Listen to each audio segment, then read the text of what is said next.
Welcome, friends, to Tanked Up, the podcast all about video games and craft beer. I'm one of your hosts, Ben. It's episode, I think, 269. I'm here with Aadil. Hey! I like the pause.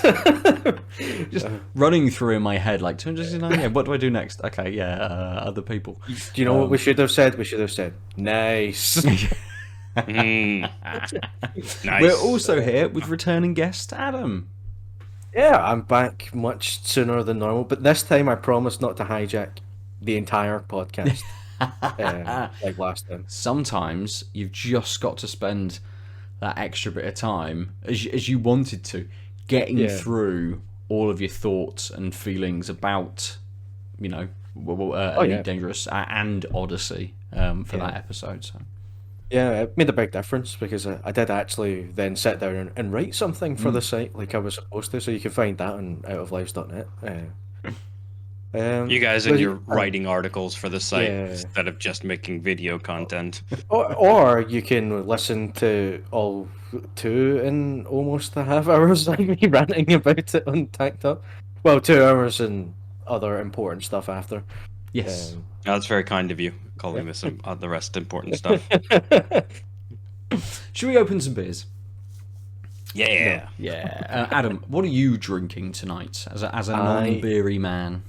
I have the same as last time, which is just a regular Pepsi in my nice pint glass to be consistent with the theme.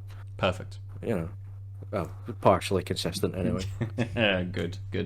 I'm going to kick off. I'm going to open a newer beer from Arbor. It's been sitting in the fridge for a little while, but this is Galazaka. It's a New England IPA. It is 6.2%, and it's a New England IPA brewed with Galaxy and Azaka hops. That's all we get, but there's the tin. Dark blue, orange. They've made the kind of text for Galazaka a little bit kind of spacey, which is pretty cool. Battle card stars Alagagazaka. I know words. Perfect. But obviously it's an Arbor, so it's in a pint can. I'm going to crack this open right now, whilst Aadil tells us about what he's going to start with. I'm drinking this beer. Or a bear. Citra and Mosaic IPA from Dongfeng Brewery. Citra Yuzu IPA. So Yuzu is a orange. So it says, originating from central China, this lumpy little orange adds citrusy abundance to the medley of berry aromas imbued by the Mosaic and Citra hops in this IPA.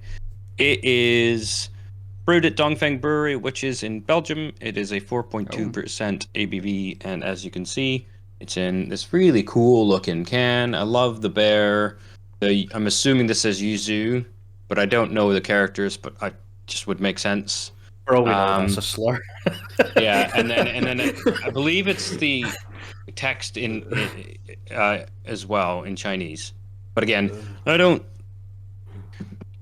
speak or read said language, so Yeah. I'll just pour it. That's fair. Absolutely. We'll come back then to the Arbor. It's pretty opaque. Nice frothy head. Not a big nose on it. Very, very light. Maybe a little sort of orangey. It's sort of a very light but tropical kind of citrus nose. I'll just get stuck in. Okay. That's interesting. It is very light in the flavour as well. There's nothing massive going on in this. I think the beers I had last week, I had a similar kind of thought that you sip them, there's not a huge amount going on with them. This though, flavour wise, is very, very pleasant. It's maybe a little bit more sort of grapefruity, but also more sort of stone fruits, so a little bit peachy in there as well, sort of towards the end. But it does have this nice bitter, very low bitter finish to it as well, which sticks around. It's a little bit carbonated and is carbonated kind of throughout the beer. It isn't sort of I've poured it and that carbonation is gone. This is actually sticking around. So even towards the end, when you're getting that bitterness, you're still getting a bit of that carbonation, which matches up quite nicely. Pairs very well having that bitterness and the carbonation together sort of on the finish. It'd be interesting to see how this beer is in, say, like half an hour when I'm getting towards the end of it, whether it still has the same hit as the end currently does, with the expectation that the carbonation will have faded away from it significantly. So, but that's kind of all it is. That's it. Which is fine. It's pleasant. It's doing a job. It's maybe a little sort of acrid in there as well. So when you get to the end, when you get to the end of the grapefruit and the sort of that apricot-y kind of flavour, when it's moving into that bitter finish, there is just a bit of an acrid sort of sweetness in there as well, as it sort of flows into that bitterness. So, one to return to and talk about later, I think. I think that carbonation is doing a lot for it at the moment. So we'll see how this develops. Aadil, we'll come for you. Was it Dongfeng? Is it Dongfeng? There's lots of sort of whether it is sort of Cantonese or Mandarin or some other sort of East Asian language kind of covering the fact. When you said it was brewed in Belgium, it threw me thinking that this was maybe like, I was expecting you to say like South Korea or something like that instead. But yeah, and I'll look them up to tell you more because I meant to. Because I'm wondering if it's one of those. Got their license, or this is the European. Yeah. They contract brewed out somewhere in Belgium to distribute through Europe or something. Well, so it says brewed by Dongfeng at De Proef in Belgium. Okay. So I'm wondering if they, so the difference would be whether it's it doesn't sound like it's an importer. It sounds like a brewed under license then. Because if you look it up on Untapped, Dongfeng is listed as People's Republic of China. Okay. Brewer, but I haven't. That's my first hit because that's how one searches. They don't look at anything else. Just number one. Yeah. Don't worry about anything else. But I'll dig into that in a sec. But let's talk about this beer. It poured with. My pour wasn't great. You can see how high the head was, but it dissipated quite a bit. It's leaving just like a centimeter of head. On the pour, I was getting really light, sweet fruity aroma, and that's still there now. There's like a slight mellowness from, I think, the malts. I'm definitely getting something kind of like you've got citrus and like something like a strawberry, but like really light, mostly the sweet part of the berry. Okay. And again, you're getting this light citrus. I want to say, like almost you get when you have like a tin of mandarins. That first, like the smell actually of opening a tin of mandarins and that syrupy water that's like very sweet. The smell of that is sort of sitting somewhere in here. Sounds like an interesting combination of flavors, especially with strawberry in there. Well, like I said, it's like mostly the sweetness from the berry. You're not getting sort of the rest of the depth of the berry flavor.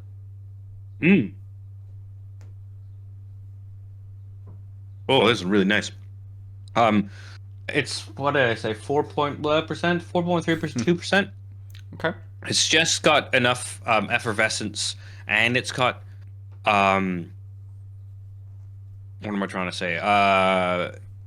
Its mouthfeel is a little thicker than you'd think for a 4.2% beer, so it just feels like a regular IPA, I'm used to seeing these closer to 5%, 6%. And you get this like bright citrusy start, and it has that sweet I'm gonna say tin of mandarin. I'm assuming that's the yuzu. Yeah. That this is brewed with. That's supposed to be citrusy abundance. Blah blah blah. But because of the mosaic and the citra hops are quite well hopped here. Underneath is this slightly piney, slightly acrid, but just really solid bitterness that is working really well with the sweetness without while being a bit distinct. And you can kind of tell because now that I'm just sitting here, I do have this like lingering, slightly acrid, lightly pine bitterness, and the sweetness is mostly gone.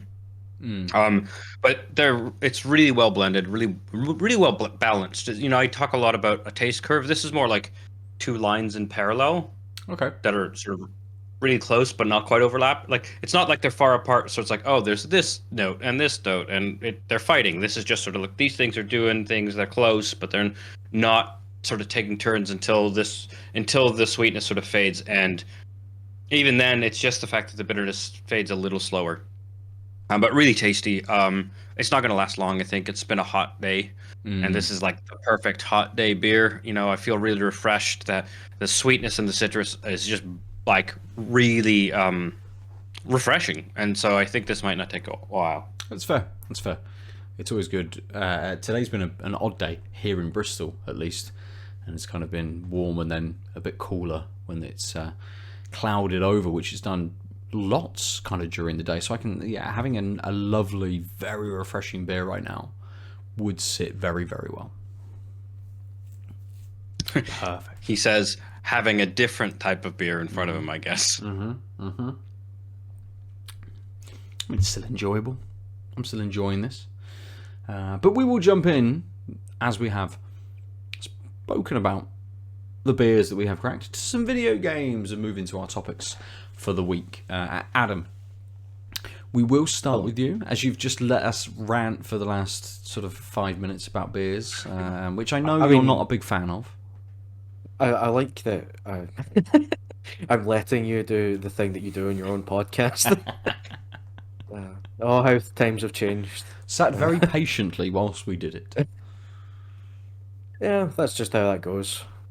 So I've been playing, thanks to a code that we were given through Out of Lives, Chivalry 2, which is a medieval combat simulator, I guess. Kind of dueling type thing, but you're not one-on-one as such as you're 32 versus 32. Right. And, playing kind of objectives and stuff like that. So you have your array of weapons, and you have, your swords and axes and hammers and stuff. And everyone's dressed up in their plate armor and whatnot, and you basically run about and try and hack one another to death. It's first person, right? It can be third person, Okay. but you can change the perspective. But Nice. I think first person is probably the better option of the two. In terms of control. But it's been a lot of fun because it's just chaotic and mad. I actually think it's almost a better simulation of what medieval combat must have been like than maybe they planned, Right. because it is just complete bedlam. Like a lot of the a lot of the matches kind of start with, the initial like two lines of people charging at one another, and really who comes off best out of that is a insane mixture of sheer luck and mishap. and then once one person kind of falls, the line kind of breaks, and which one goes just as it comes down to the kind of nearest of margins that you wouldn't necessarily think it does. You just happen to get a lucky shot with an arrow, or that guy or that the guy that you were about to swing your axe at ducked, so you hit the guy next to him and killed him instead, and that sort of thing. And then, so that's kind of is what decides that kind of first scrum where everybody kind of charges into one another. And then from there, it's just a kind of chaotic mishmash as everyone kind of respawns back in after a few seconds. It's anywhere between like 5 and 15 kind of seconds, somewhere around that kind of mark. And you respawn back in kind of in waves of people again. Right. So there's usually a group of you coming back into the fight again, and that's happening on both teams all the time. So the battles themselves end out in this weird place where you finally think you've got the upper hand on someone, and then 5 of his mates come over from just out of view to your left, and you get smacked in the back by a hammer or something like that. And you go, oh damn, we pushed this chance and missed it by a lot. So are you coming into sort of like a big open arena kind of thing? When you say sort of, you've got waves of each team kind of coming together and sort of hitting. Yeah. Is a lot of it sort of like open battlefields to sort of be able to do that, or are they a bit more kind of complex than that? Yeah, there's a few different ones. So there's some that are basically kind of like fields and forests. A lot of the battles are kind of done in stages. So like one team is kind of like attacking some sort of objective, or like pushing a convoy along sort of idea. And then so you get to choke points like bridges, and then you get further along to like the siege part where you're up against the walls and the gatehouse and stuff like that. And then if you manage to get through that, you then fight kind of inside the castle part. Right. And there's some that are based around like fighting over a village. There's one that's just straight up tournament grounds, like you'd see in the films. The sort of jousting grounds where the horses go up and down in front of the king up in his wee kind of promenade thing, and and so there's a few different kind of maps that you play. I've tended to quite like the kind of castle-y ones because they funnel people in interesting ways, and you end out in these kind of mad dogfights over a doorway. Right. and stuff like that. And then there's always options to kind of like flank around and things like that. And the defending side tends to have more options to get in behind like where the attacking is. So the attackers come up kind of like a corridor and then have to attack a doorway. But there's bits along that wall where defenders can jump out, but you can't jump in the way. So you can have, like everyone kind of hacking at the door, and then suddenly loads of people come up from behind them and stab them all. Yeah, you can get caught out quite easily. There's a lot of that, and you don't have a lot of health, so you only get a couple of hits and then you end out dead. Are there any sort of like one-shot parts as well? Like, can someone come in and just chop your head off? Yeah, that's definitely happened a few times. I'm brilliant. Yeah, it's one of those that it's completely madcap and insane, but there's a huge amount of skill involved in it, and being good at it, because basically the way the combat works, kind of like if you're one-on-one with someone, is it's a combination of using your attacking options and parrying and countering. So you've got your basic like slash attack. You've got like an overhead kind of slash attack. You've got a stab kind of attack. You can also like jab and kick, which are very, like quick attacks usually. Well, the kick's kind of slower, but it's a heavier one. And then you've got like a kind of jab one. So you're holding your sword like this, and you can kind of jab them with it. The sort of like literally like meleeing with a rifle. Hilt, yeah. So you can do that. Sometimes it is a punch. It depends on the weapon. It's all kind of context specific, but just kind of like a kind of classic sword sort of thing. You'd be trying to like overhead slash and stuff, and then they would block it, and so they would then kind of wind up what they were going to do in a way of kind of interrupting their flow so that they don't get their attack off, at you, as to use like your jab and then you can dodge a bit as well, and obviously you can parry. But the way the parrying works is you do have the wee reticule on the screen in first person anyway, and you basically have to use that to parry the tip of the weapon that's attacking you. So if you're not blocking in the right place, they still hit you. Yep. So that's where a lot of the skill comes in, because you're not just doing that kind of I attack, then you attack, and then I attack, and then you attack, and then one of us kind of wins. It's a combination of using the parries, and there's a stamina bar as well, so you can't just hold block the entire time. It drains the bar, and every hit you take takes a chunk out of it. And there's ways of recovering it by using good counter kind of riposte kind of moves and stuff like that. So there's this kind of skill in managing your own stamina and trying to wear out the other guys by using like the jabs and stuff like that. And you're also trying to combine kind of attacks into combo moves, and you can use them as like feints. So you can kind of motion to go for like an overhead slash, and so you would try to block that, but then you can go for a stab instead by changing your button presses and stuff like that if you do it in the right way. And so there's a huge amount of skill involved in that.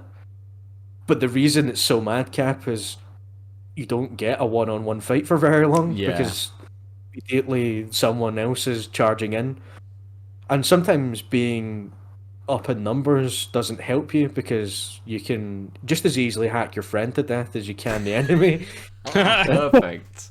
Yeah, you know, a sword doesn't choose who it cuts through. You just swing it, and it goes where it goes. And so if your teammate just kind of jumps out in front of you, you're just as likely to kill them as anything else. So then you kind of end out in this kind of place where sometimes there's like 3 or 4 of you trying to kill the one person who's kind of trapped in like a corner somewhere.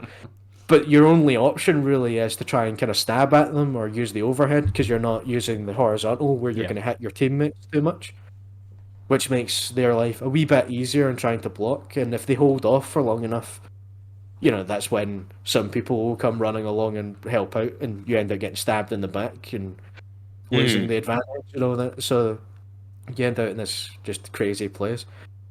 And it does make for some very good fun. I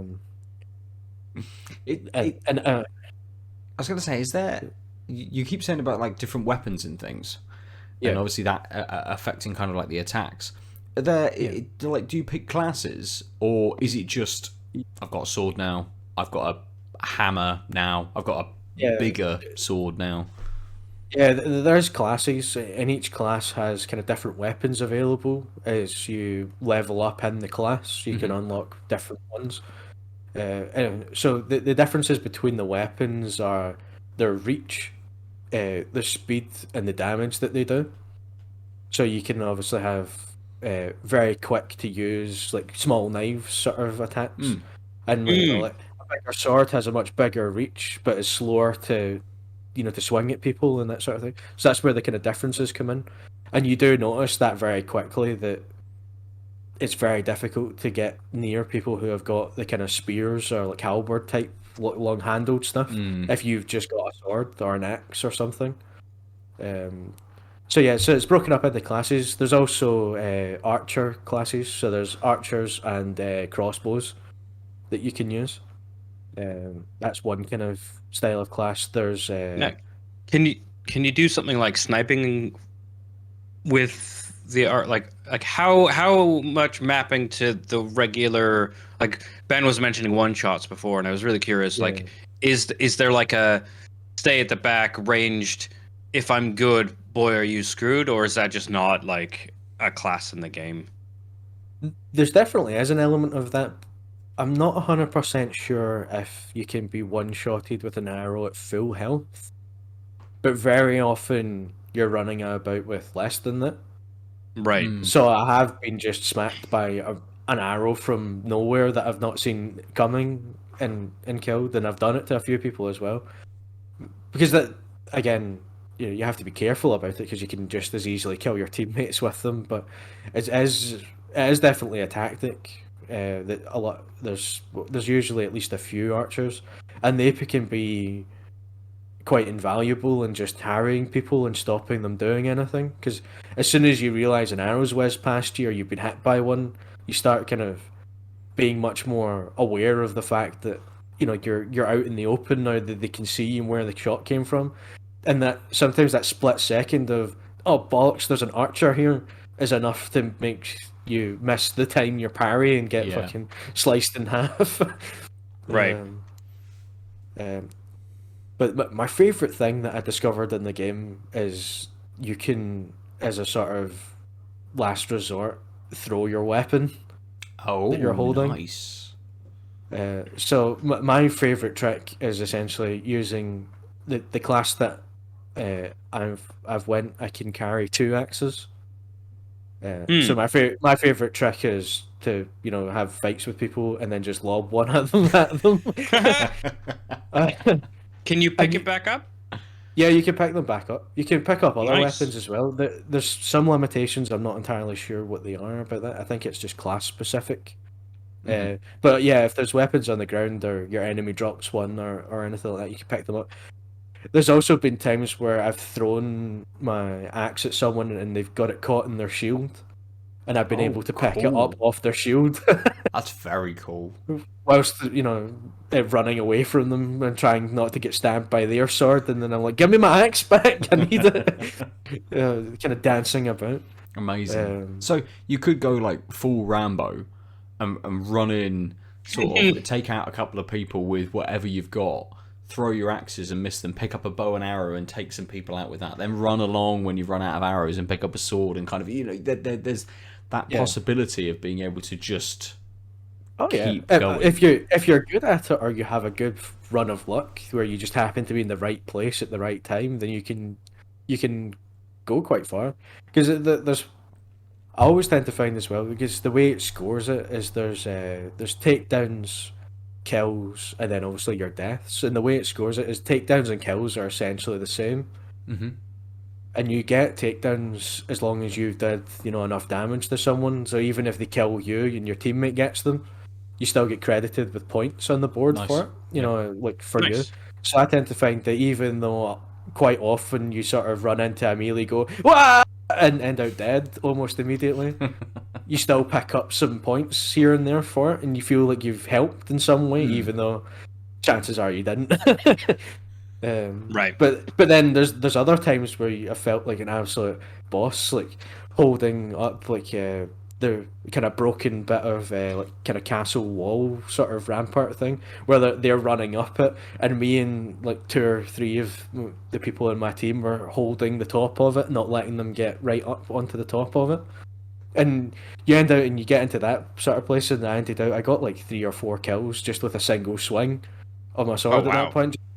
Everyone else had been doing a lot of damage to them, and I just kind of ran in and went, "Whoa!"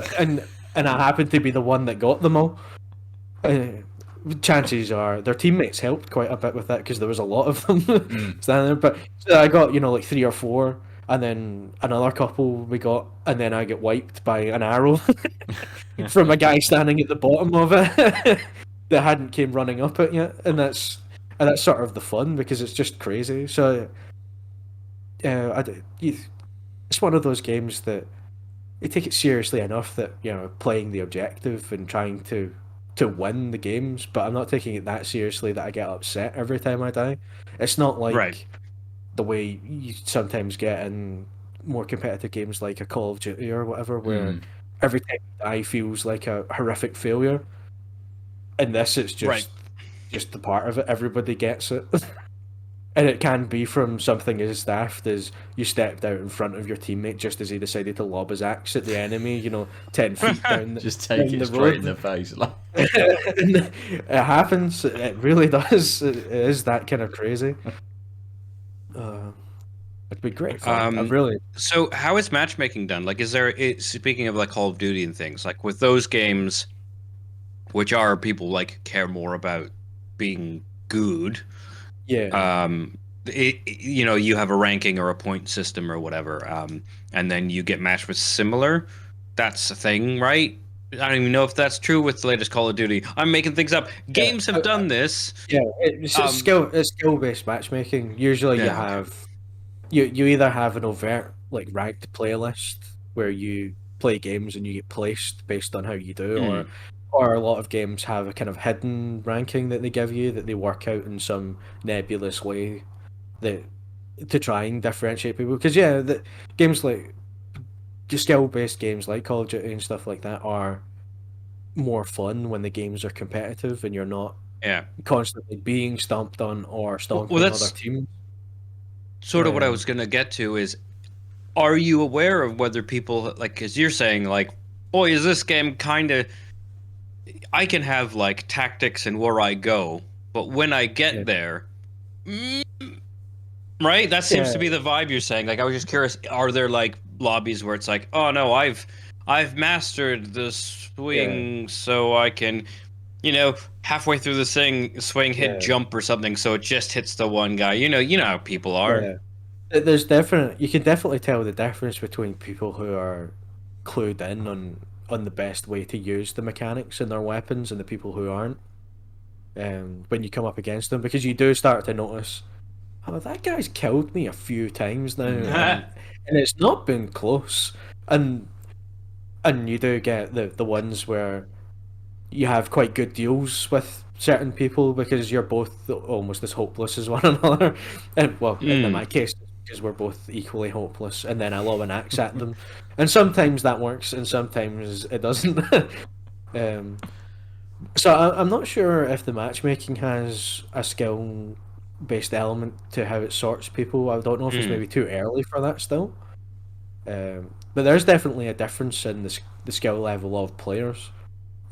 It does start to filter through that you can tell, um, and that as well as some of the games go, right down to the wire, and some of them do kind of snowball really quickly, and one team just does well, and how much of that is because the players are good, and how much of that is just good fortune.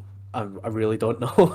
A lot of the Hmm. time, it's so difficult to tell. But Um, like you say, with real life medieval combat, that's what a lot of it came down to. Like, yes, you can have those bigger kind of tactics that sort of like generals and people would put in place of being like, right, we're going to send X amount of people here and X amount of people here. We're talking about much smaller scale yeah, kind of skirmishes within this game, but a lot of it sounds like, and it would have been in yeah, real life, that you just come up against someone who is slightly better than you, who can telegraph your attack, and they know yeah. exactly how to counter it, essentially. Yeah, it's you either come up against someone who's slightly better than you, or you come up against three people who are just as bad as you, and the three tends to win. But Yeah. yeah, Right. it's one of those. It's a sort of historical kind of insight into like medieval combat, and that it really puts into perspective, sort of just as a kind of as being a wee bit of a kind of history nerd about certain things. Is you suddenly realize based on this just how big a deal it was that like the Romans had a disciplined army Mm. as a Hmm. what most of medieval combat was, which was this you kind of draw up your line of your kind of infantry people, and you have your cavalry that you try and use to flank. You charge at one another. You have a kind of bish bash, and one side held their line and the other side didn't, and then it was just a slaughter after that. And so the battles themselves were actually really short, in terms of what we kind of what your total war and stuff like that kind of makes you think of. This is what battles were like, Yeah. and really that part of it was very short. There was a lot of getting to the battle and picking where you were going to have the battle and trying to pick ground that's going to be suitable for you, and having a strategic advantage and that kind of elements and all that, and getting together for it. And then you would have 5 minutes of battle, pretty much it would feel like, and then days or and hours and days potentially of just kind of mass slaughter. That's where most of the casualties would happen. Mm. Is the running away from the battle that is where most of the people were run down and killed, or in the aftermath in the villages and towns or whatever that they were trying to defend. And as a sort of historical kind of insight in that way, actually a way more enlightening, because if you have everyone can have, as that said, like that kind of strategic mindset of, oh well, I'll go here and I'll use the archer class and I'll go up onto this vantage point and I'll be able to shoot down, and that will help these people who are holding this location here and doing this thing, and then a couple other people can flank round that way and that will get them. And all of that goes completely out of the window as soon as there's an enemy near you. Hmm. Because nothing ever there's no time for strategy when you're having to focus on the pointy thing that's trying to get you, because it's that close. And I'm just not my mic, sorry about that audio. My apologies. So yeah, so it's trying to. You've no time to think about anything else when you are literally dodging something that could get you on a skewer. You know, 'cause you're not going to last very long if you don't do the dodging, so you can't think about much else. And that's so the fact that there was ever, you know, disciplined armies that fought in formation and stuff like that is crazy because there's no way. So if you do have any semblance of kind of group mentality or that where people stick together and gang up on people, that tends to turn fights quite quickly Sure. because it doesn't matter how good at the game you are, you're not going to last very long against 5 people when you're on your own. You'll last a while. You might even kill a couple of them, but you'll run out of stamina eventually, and then they'll just get you, like, based on that. Not because they're more skilled than you, but because there was just too many Just of for them for you to attrition, deal with. essentially. Yeah, because, you know, again, why the stamina system is quite good is because that is just true. You think of, you know, again, video games, you just go for hours and hours and you just swing about your sword and all that, and it just doesn't matter. But Yeah. it's very tiring in real life, and it doesn't last for very long before suddenly you're absolutely panting because you just can't keep doing it for any length of time. Especially if you're wandering about in like the full plate armor and stuff, because that was very heavy as well. Never mind your sword or whatever. Like I can't think of many games that I've played that are like this. But the only one that kind of comes to mind is like For Honor, which I think very much lent into kind of the classes that you could be.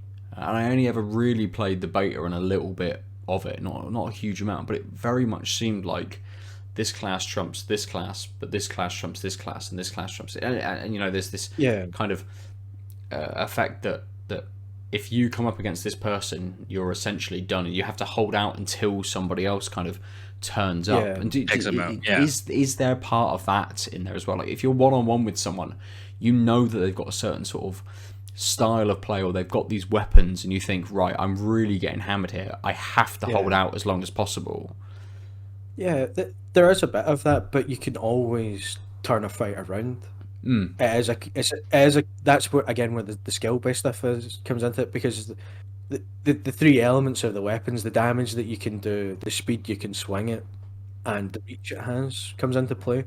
So someone with a a spear or a polearm or whatever is a lot more difficult to get close to actually hit with your axe or whatever, because if you've got a shorter range weapon. So those can be very difficult fights, but if you can get close enough to them, it only takes a couple of hacks and you get them. It's not as difficult. So I didn't play an awful lot of For Honor, but For Honor feels like even more a missed opportunity, having seen how Chivalry 2 does it. Because my abiding memory of For Honor was from the beta, which turned me off the game completely. Yeah. And it was because of how they did the multiplayer. Because it wasn't server based; it was player to player matchmaking. Oh, I remember now. Yeah, As opposed to having the dedicated servers that everybody joins. So that meant that there was always one person in the lobby who had 0 ping, essentially, which meant that in a game that's supposed to be all about your timing and and countering with the right move and all that, they had a huge advantage, and whatever team they were on, they tended just to cut through everybody. So you'd be having a great deal, like as you said, like desperately struggling to hold on until your teammate arrives, and then some other guy would just come along and go, "Pick," and you'd be dead. You're like, there's just no way, and that side of it's not fun. Whereas I haven't came across that in the same way here. As far as I know, it's server-based, dedicated server matchmaking. It might not be, but as far as I can tell, it is. And if it's not, the game covers over very well the fact that there's someone there who has an advantage, just by the nature of it, because you can just die from anything and everything pretty much. So yeah, I haven't came across that where I felt like one person's had an advantage that wasn't skill based. It wasn't that I didn't see what they were doing. It was just that they were too good at doing it for me to really do anything about it, if you know what I mean. Yeah. I didn't understand what they did, but I did see it happen, as opposed to that someone would appear on screen and then you'd be dead because your ping couldn't pick up what actually happened to you, and you would miss it. And that's why, like, For Honor for me fell apart in that beta because of that decision that they made. And I don't know if they ever changed it. But by that point, I think it was too late for a lot of people. It didn't. I'm sure it has, its own kind of cult following, or it found that a player base, because I still hear about it occasionally. Yeah, but, it must do, because it has continuing sort of seasons and releases and things coming out for maybe, it. maybe that's just wishful thinking. I don't know. One of the benefits of not having dedicated servers is you can run it on a different type of investment for longer, right? Like you need the dev team to fix bugs, and you need the social media managers to make people feel heard and relevant, but you just don't need the servers because they don't exist. Yeah, as long as there are players, there will be people there will be a game sort of available to you. Yeah, that is an advantage for that, but it definitely doesn't help the gameplay. Or I think that's to the detriment of the players, but I guess in the long run, maybe it isn't. Yeah, so is, but I think that maybe that is why it's still around. But I also would say that that's probably why it's a kind of, I don't know, like a B tier game in that kind of way, that it has its wee following, but it doesn't really kind of cut into the mainstream at all. But that's just my opinion on it. That's fine. Because I did not have a very good time with the beta because of that stuff. Whereas I've had an excellent time with Chivalry 2. Mind you, that this isn't a beta. This is released. Yeah, this is full release, right? Yeah. Yeah. I imagine it did have its problems when it was in beta. Because every game does. They always do. But is there anything kind of additionally to this, like person on person or to the combat? Like, you're talking about the idea about some maps have like objectives and things, and you have to go to the attacking team have to get to a point and stuff. Is there anything where you can like man defenses and things? Are there like pots of oil and things you can flaming torches you can throw on people and things like that? Is there extra stuff that you can kind of do? So when we were talking about the idea of maybe strategizing a little bit kind of as a player, being in that archer and wanting to kind of flank around and get up top and all of those sorts of things, is there other stuff you can do as well? Yeah, in some of the maps there's kind of emplacements, so there's like ballista or catapults. I tell you, the first time I discovered that catapults were in the game was when I was launched like 80 feet in the air by one. But you were on the... How did you not notice a catapult when you were standing on a catapult? Because I wasn't standing on the catapult. The rock fired from the catapult landed next to me and launched me 80 feet in the air and killed me. Physics impact? Yeah, so it went boom. That's amazing. And me and like 3 other guys went way and ragdolled away. I was like, what the was that?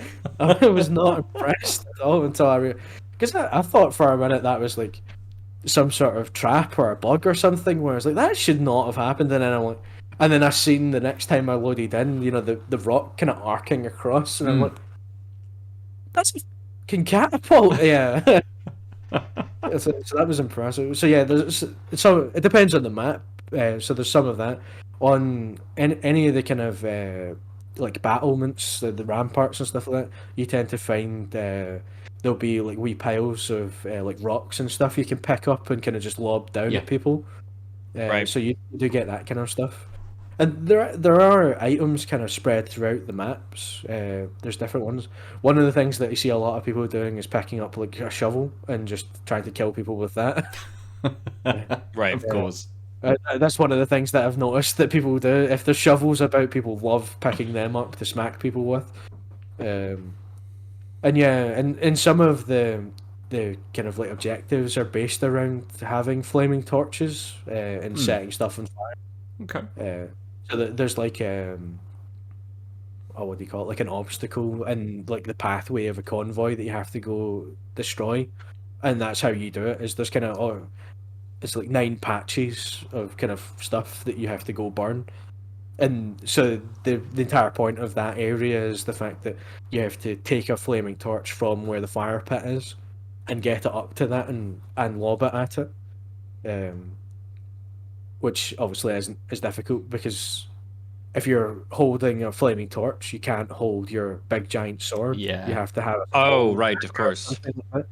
So you really rely on like your teammates to help you, or sheer luck and speed to sprint for it and hope that you make it past everybody before they can hack you down, or before you get noticed. But that map in particular is actually it takes place at night, so that people see the torch moving about from a bit further away than they otherwise So they would. instantly just turn and fire kind of that way.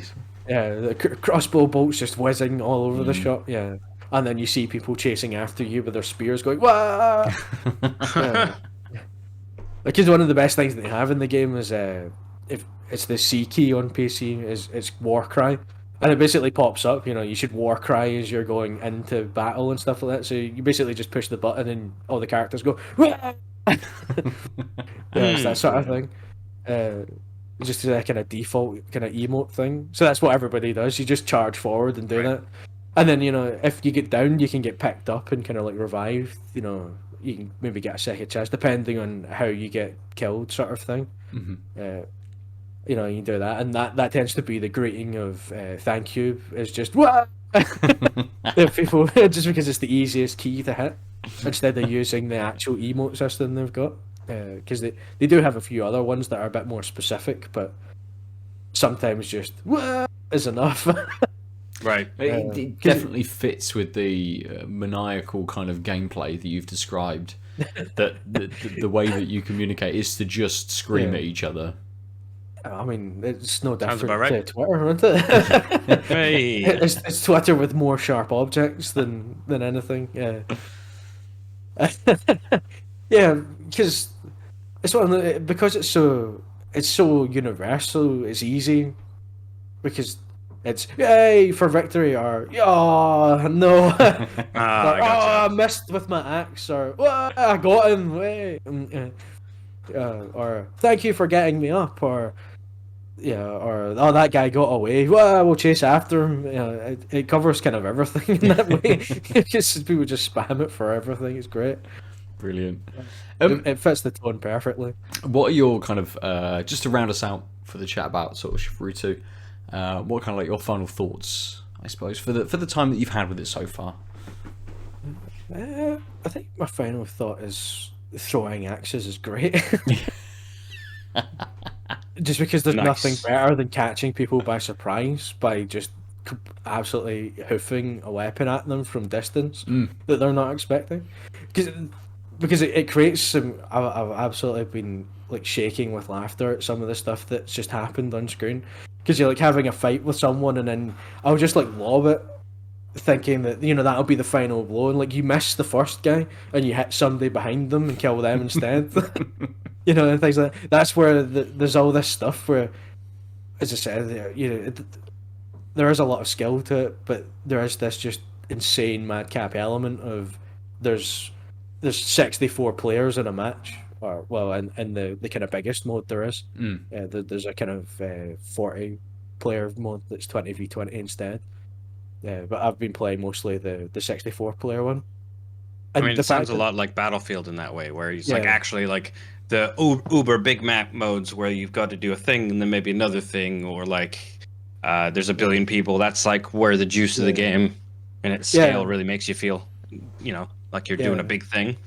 Yeah, and I feel like the maps are really well scaled for that because, like the objective-based ones and stuff like that have, they're big enough that there's options available to you that you can kind of sneak around and flank positions, and there's choke points and stuff. So there is that. It funnels people into conflict in interesting places where you're going to get that feels kind of natural. Without feeling too broad and sprawling that you don't see anyone for ages, which was one of the problems Battlefield used to have. It's particularly if you go from playing Call of Duty, which was always very tight maps, and you switch to Battlefield, and suddenly you'd be like, I've been running along this place for fucking ages, and I barely made it to the first objective. Like, how does this work? And then people are like, oh yeah, by the way, vehicles spawn at the base. You're supposed to get in one of those, and like that makes more sense. That's why this is so. You jump in your jeep and you would drive all the way along to the first objective, and then get sniped by someone. Yeah. But yeah, so it feels that it's the right mix of compact and with enough options. So you know there are different choke points and different things. But so if you find yourself like over in this kind of left passageway really struggling, well, you might as well the next time you spawn in try the right. Yeah. And go down that path, and maybe there's less of them over on that side because they're all defending the left, and that's why you keep getting smacked about on that side, is because there's lots of them there, but not as many on the other side, and you know, you sometimes do that. So it creates its own fun in that way. It's very well designed properly in that way, I would say. Amazing. Sorry, that wasn't a very good final thought. That was more like a final 5 thoughts. No, that's fine. It's fine. I think that's a great final thought. It is. Because I agree. you did well. You had more to say, and you did it. Perfect. Good. So that's Chivalry 2. Thank you, Adam, for coming and chatting to us about it as well. It's one of those where I've seen a few videos of it and thought this is really kind of interesting, but how easy is this to kind of get into? And kind of from what you're saying, sounds really easy to kind of get into. Yeah, 'cause, I mean, anyone can click the button just to swing the sword about. Yeah.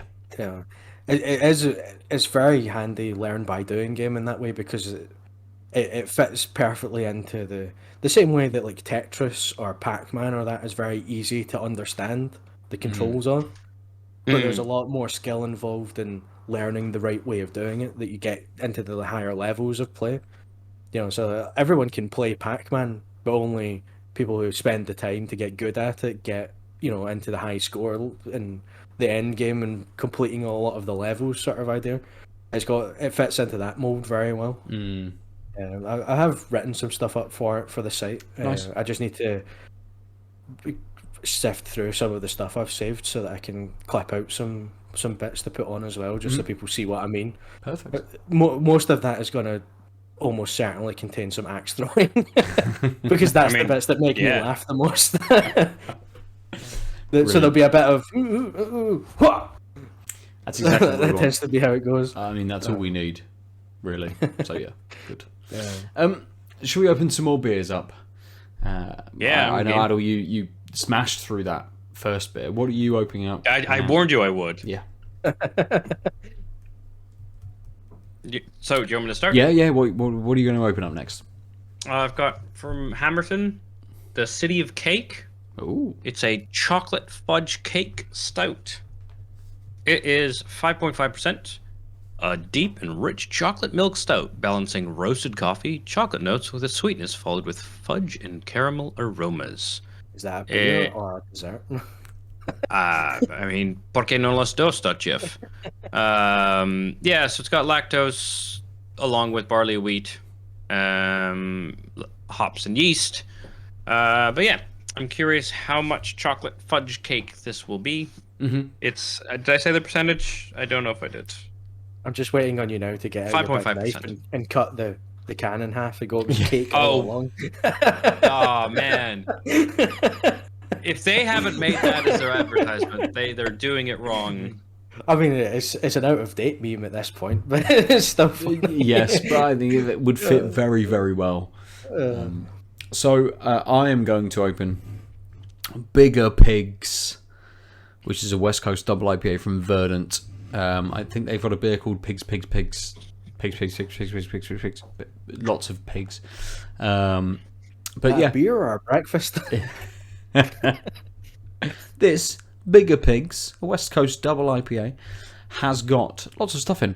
Columbus, Chinook, Simcoe, Amarillo, Cascade, Centennial on the hot side. And then on the cold side, Simcoe, Centennial, Amarillo, Cascade, and Columbus. Lots of the same hop again. I still don't know with Verdant what hot side and cold side is. We'll have to talk to them about it, I guess, at some point. But yeah, an 8% double IPA, West Coast double IPA from Verdant. So, big expectation, I think, from this. We shall see. As I pour out, I will come back to you. Yeah, sure. It poured a pretty thick head that's basically not moved at all. Big bubbles, very creamy looking. On the nose, I'm getting chocolate. I'm getting sweetness, and then a bit of roasted, slightly burnt malts. So kind of exactly what you would think. Mostly it's that sweetness, which again I'm surprised a bit because it's only 5.5% for a stout, but it does smell quite sweet.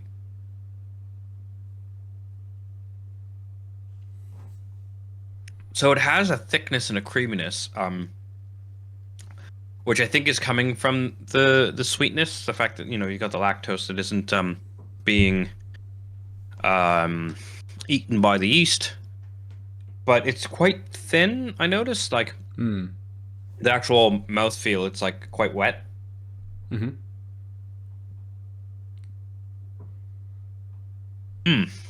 mean, this is nice. This I'll sip. I'm getting So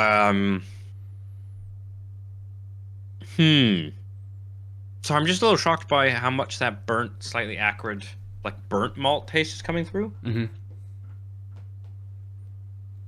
Because I would have expected it to be a few steps below the sweetness, but it seems okay. I think I'm getting used to it. So I've got sweetness. I've got these burnt, sort of coffee-like notes rather than chocolate notes, which I'm kind of surprised. And then the sweetness is coming, and I think what it is it's these like burnt malt notes, and it's just like more like cacao, like raw chocolate. Okay. And I'm thinking chocolate fudge cake stout is very like sweet, not super dark chocolatey, more milk chocolatey taste, and this is like the chocolatey notes are closer to not non-sweet, right? Bitter. Right, okay. This is bitter chocolatey tastes with a bit of coffee, and I think I'll lean to coffee at first because I was like, oh, this is too burnt and bitter. But actually, I think what it is like, what if you made a chocolate fudge cake with like almost very little sugar, like just a really chocolatey rich, dark cake? But that's not really where I think of the fudge. So it's just a little thrown off. I think the moniker doesn't quite fit, but this is a rich, very like dark chocolatey with some sweetness and some really nice coffee notes. Okay. Nice. Stout, and it's 5.5%. That's not sessionable, really.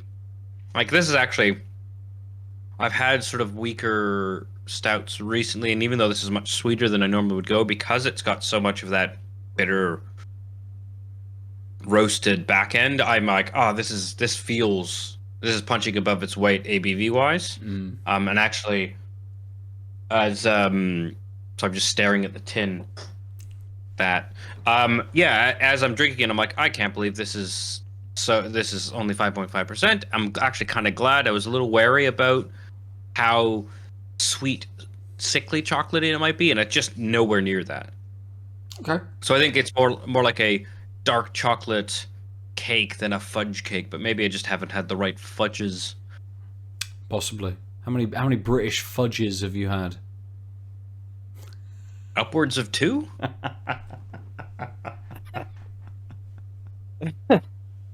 That's a very low number to be upwards of. Well, yeah, but I mean, the sky's the limit. Yeah. Who knows how That's many true. it might be. Yeah. No, not much to compare to though. But yeah, fair, absolutely fair. Cool. The Bigger Pigs then. It's a nice nose. A lovely nose, like almost a little bit kind of, I don't know, like honeycomb on the nose, which is really interesting. But kind of conveys that little bit of that West Coast kind of beer. You know, I feel like this. I'm gonna have some of this. I'm gonna get some flavors, and then I'm just gonna get this big bitter kind of finish to it. Very, very light in color. Little translucent, not massively. It's a bit hazy, but you can see my thumb swinging away behind the beer there.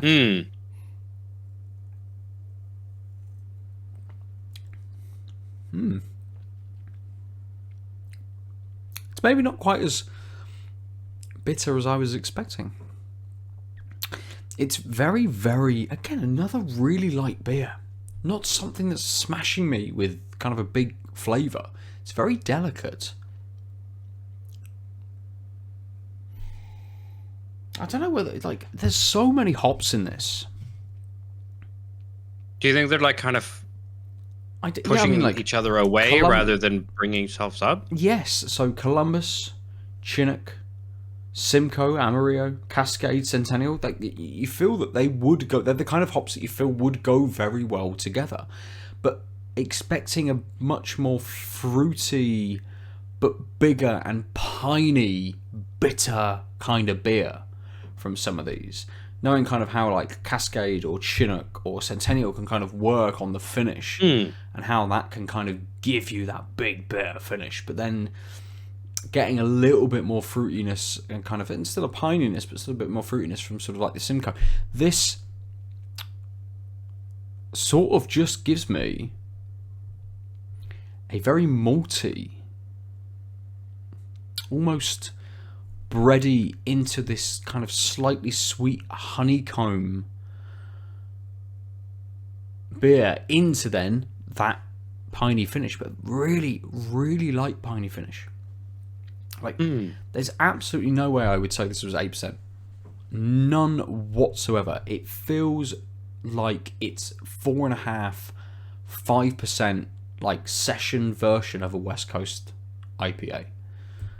Really, really light. I mean, incredibly dangerous. Incredibly easy to drink. It sounds like the opposite of mine, which is punching above its weight. Yeah, absolutely. It feels like the two beers are kind of the opposite of what they are, almost. And I'm getting a little bit more like that pininess is lingering more. So the more that I then drink the beer, the more the pininess, that finish is more prevalent and sticks out more and turns up earlier in that sort of taste curve once I've supped it again. So like I have some now. And there's a little bit of maltiness, and then we're straight into that pininess. So now being, half of what I poured kind of through, about a quarter of the can, that's really kind of kicked in now to being like, right, you've acclimatized, your palate knows what's going on, here is all that kind of pininess. This is what you're getting now. And what's nice in that, and I don't know whether we fall into a trap of kind of initial flavors of a beer, but what's nice now is that I'm getting a few more kind of flavors as well. So as that pininess is, my palate acclimatizes to that pininess, and I understand that it is there and it exists, and that is the main sort of crux of the flavor, that there are other notes in there as well which have turned up kind of on the finish a little bit more. There is a slight hint of grapefruit in there, which is right in the back, like really far in the back, but comes through more now I've drunk it a little bit more and stuff. So again, as with the Garazaka, which did change with that lack of carbonation towards the end, I think this will change as well. So I will return to both of these beers at the end of the episode when we run down. Sounds good. What we have drunk for the evening. But yeah, I think both of my beers have kind of those first initial thoughts on them aren't maybe as reflective of the beer as the full experience of it is. Some beers we have, it initially hits you, you know exactly what it's trying to do, you get the full flavour curve or profile from it, and it doesn't do kind of like much more than that. Whereas I think we're starting to get beers which present themselves a little bit lighter to start, and actually then develop more as your palate acclimatizes to them and starts to present and unfold with different flavors and things. So we'll return to it. I've just poured the entire can in. I don't know if you can see. No, I'm not sure. Oh, I've using sediment? I got lots of little floating sediment Oh, yeah. bits in there I now. couldn't tell if that was just the light, but no, that was actually...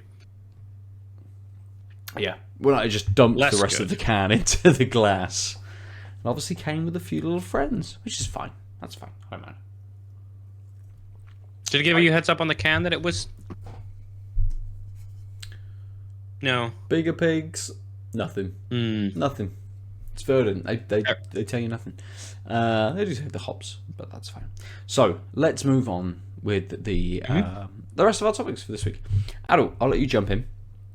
I think it's me. You're going to talk about a game which you played today. I did on First Looks, which if you want to, you can catch me at noon British Standard Time on twitch.tv/Out of Lives Network. Mm-hmm. Yep.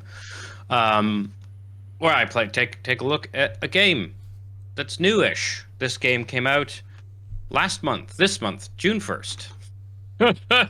Let's try that again. This game came out June 1st. It's a small indie developed thing by Horrentius. It's called A Night Before the Deadline. It's a story about a developer who stayed till late night at the office, but something strange is happening. Is he tired? Is he going mad? Help Joe to finish his work and solve the mysteries. Code was given to us through one of the key engine press things. I think this was Keymailer. And it's... I think if you just ran through the game, it would take about 30 minutes. Took me close to 45, but I think I spent a lot of time like walking around and like talking to the stream, and it's basically a not quite an adventure game, because although there are like minor puzzles and things, it's very railroad locked. So you see a key card, you can't pick it up. 10 minutes later, it says you need a key card, and then now it's highlighted to be interactable, but there's no interacting outside of the very linear line of gameplay. Yeah. And it's basically sort of a lo-fi polygonal art style, kind of like Tiny Lands and Sizable. We've talked about those diorama games. And similarly, it has a really good, because it's at lo-fi, it's got really good lighting, which I took a couple of moments to appreciate. You get good shadows cast from office lighting on things like fire extinguishers, or like the light coming through the blinds of an office.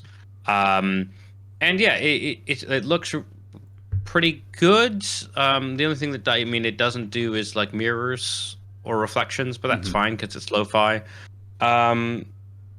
And yeah, it very simple game. Like I said, big complaint I had was just, I can't sequence break at all. Like I'm not allowed seeing a thing and picking it up.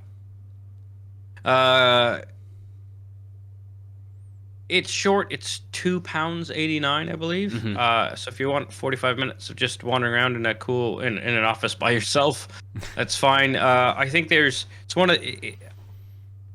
it was fine, I think. I think, unfortunately, that's most people's working environments at the moment. So I don't know whether you want that for your entertainment. I think it's novel to be in an empty office instead of at home. Sure. And I think part of the thing is, hey, you work, and this looks like a big company, and it's like, we have to deploy the project. And there's no one else there, and... So you have to launch the project.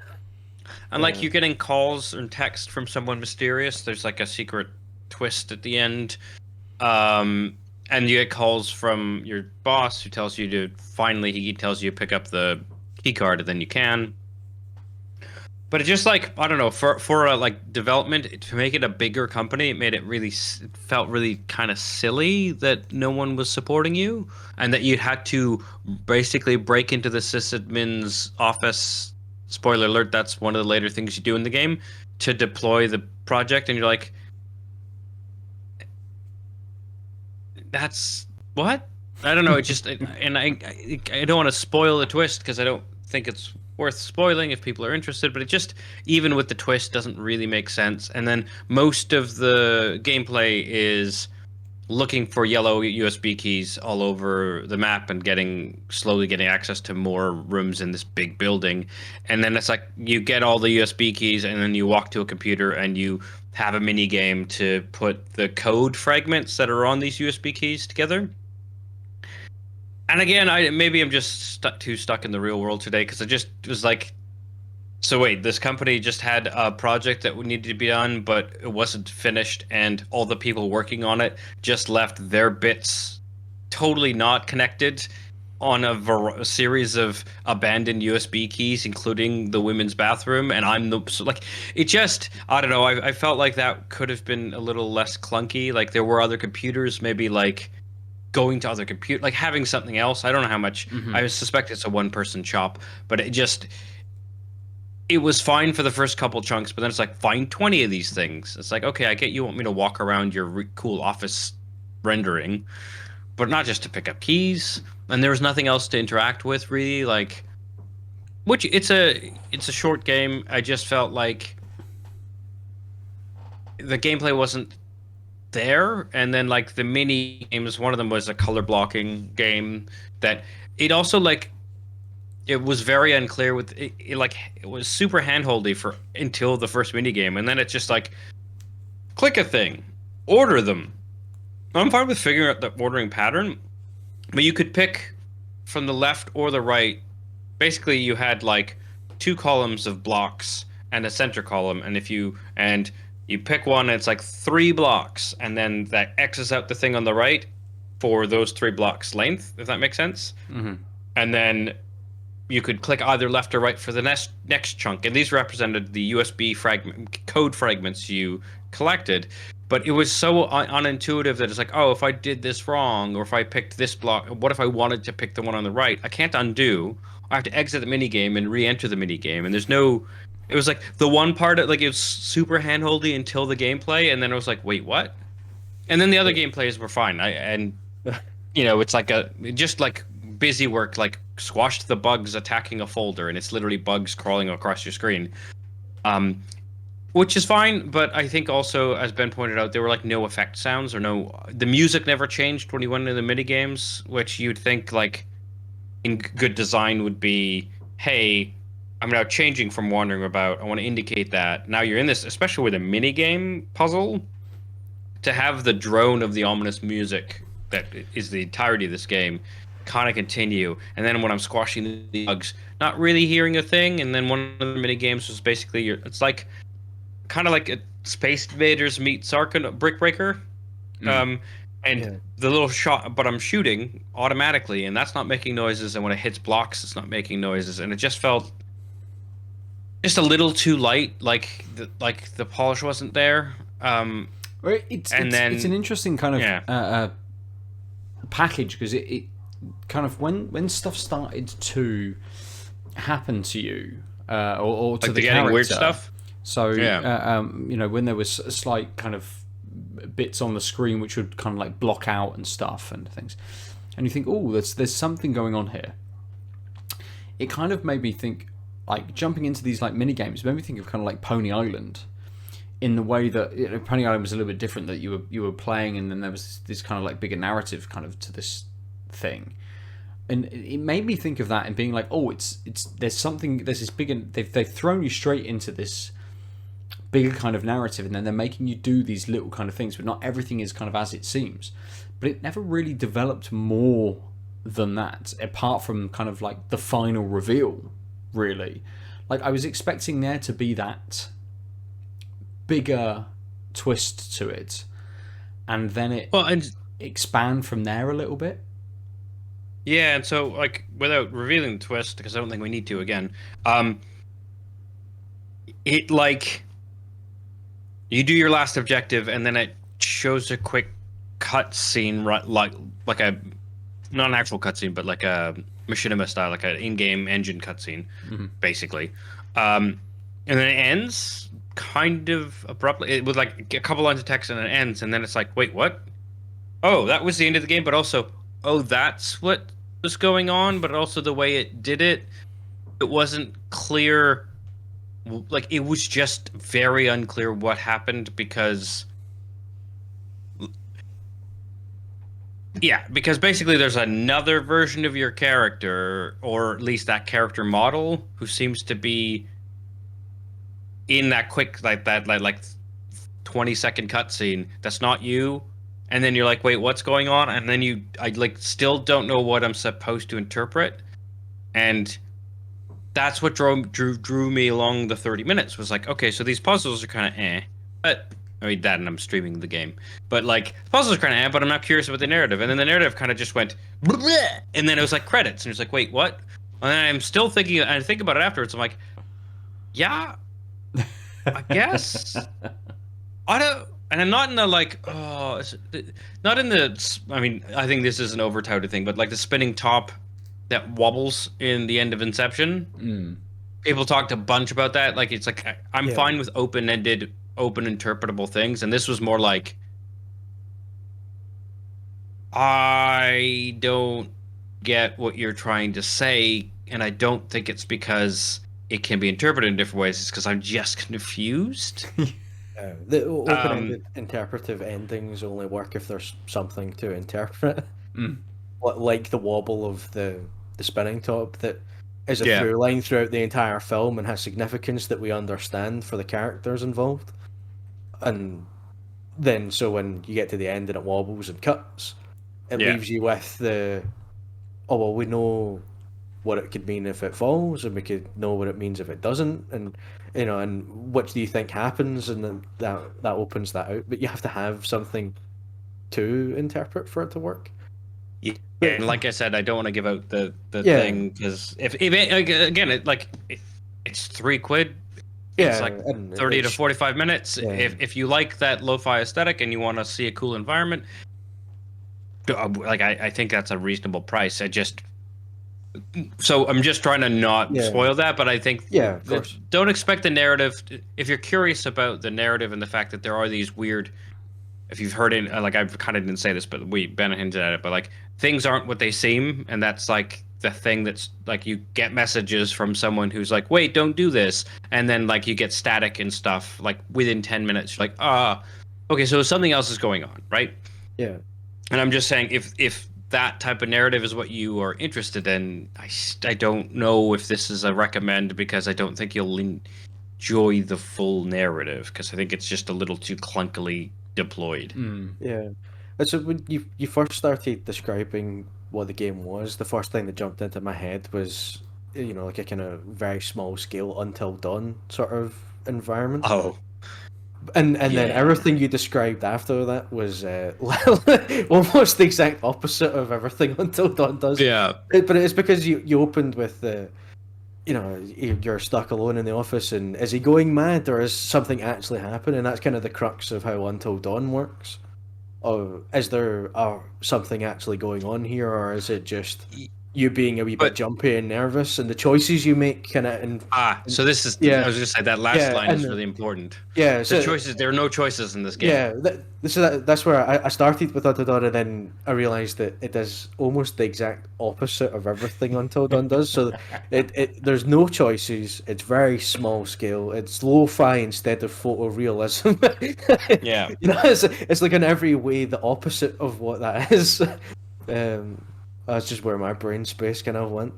Because it does sound like it would have been a bit more interesting if you had even just the option to pick up some more stuff. I mean, so I actually, so I think if it's a lovingly rendered office environment for the most part. Like, I have quibbles, which I have quibbles in most games, which is you see a PC, it has no wires connecting it to the monitor, nothing plugged in.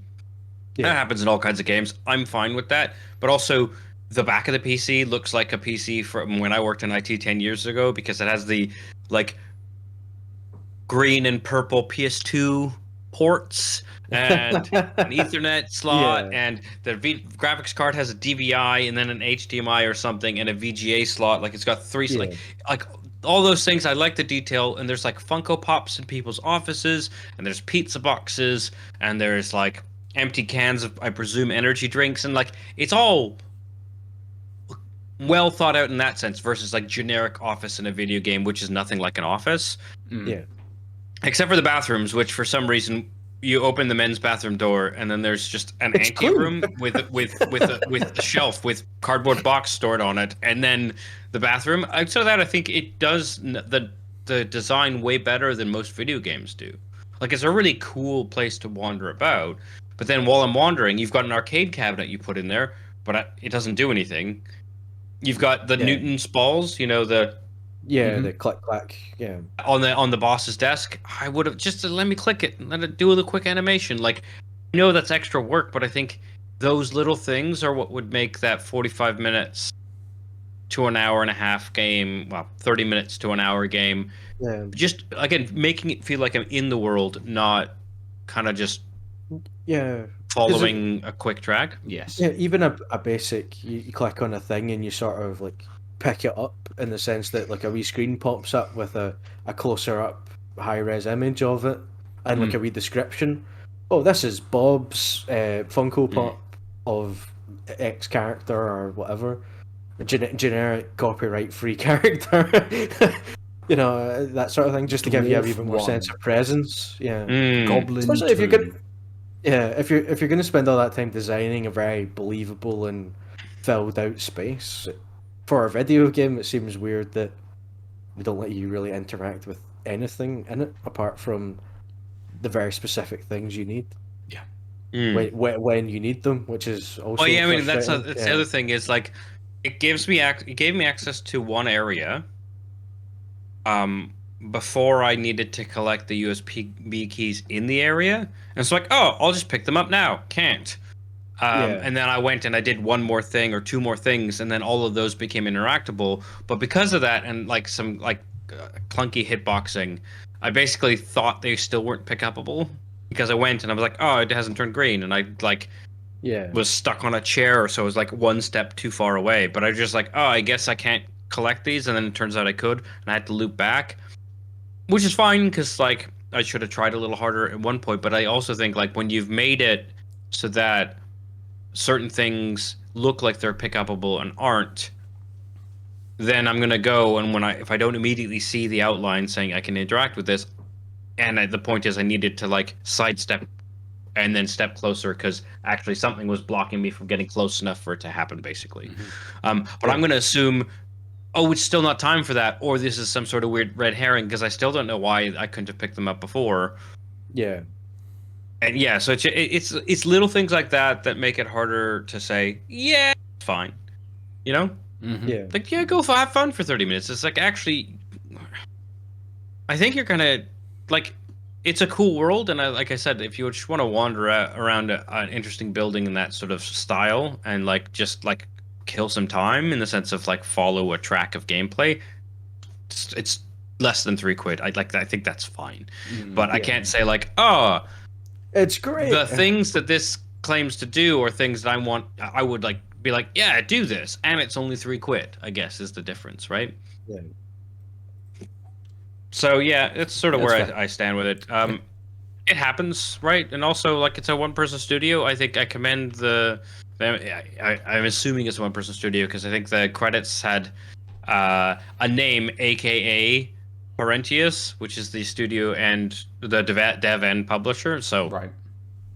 Like I'm pretty sure, and I don't know where. I couldn't find out before we started whether it came from a game jam or something else, but like I said, it's. I mean, it didn't break. It just like. Yeah. I mean, no wonder you're is. confused if you've got a very, let's say, cutscene and then credit, and that's it. Gone, because it's just the one name. Yeah. Very short and sweet. So, there was other people credited, to be fair. Yeah. Cool. Well, so what was it? A night before deadline? A night before the deadline. Before the deadline. Okay. Cool. Not the night before a deadline. That's probably copyrighted somewhere, so they had to just change those words over. Good. Okay. Fair enough. Nice. So, I suppose to round us out for the episode, I will jump into kind of my discussion point. Ooh, juicy. Yeah, I've been playing Or not? a few open world games recently. Like open world in in the idea that certain areas are leveled and you kind of don't progress through until you're kind of those levels. So I've been playing a lot of Dying Light, which I picked up on sale, picked up the Platinum Edition on sale after Dying Light 2 was revealed. They threw this new version up which has all of the DLC and everything that Dying Light had to offer in one kind of package. I've also been playing Man-Eater, which I've spoken a little bit about on the episode. But I've also... I also watched you play, and it looked like fun. It's very fun. It's an amazingly fun game, as is Dying Light. Dying Light is a very fun game. As is a game that I've just finished called Wolfenstein Youngblood as well. Oh. All Game kind Pass? of... Yes, yeah. So Man-Eater and Wolfenstein Youngblood I played through Game Pass, whereas Dying Light I purchased separately. All are open world games to an extent. So Dying Light is very much, hey, here's an area, explore it kind of as you want. Man-Eater is here's an area, explore it, level up, move to the next one, explore it, level up, move to the next one, and move around the map. And Wolfenstein Youngblood has lots of areas which aren't really kind of leveled. Like the leveling progresses with you. So people level, enemies level up with you, irrelevant of which kind of area you go to. It's just this thing is located in area 1 and you have to do that. This thing is located in area 2 and you have to do that. This thing is located in area 3 and you have to do that. And all of them have the kind of open world sort of tropey elements to them. So there's collectibles. There's little challenges that you can kind of do. There's side missions and these sorts of things.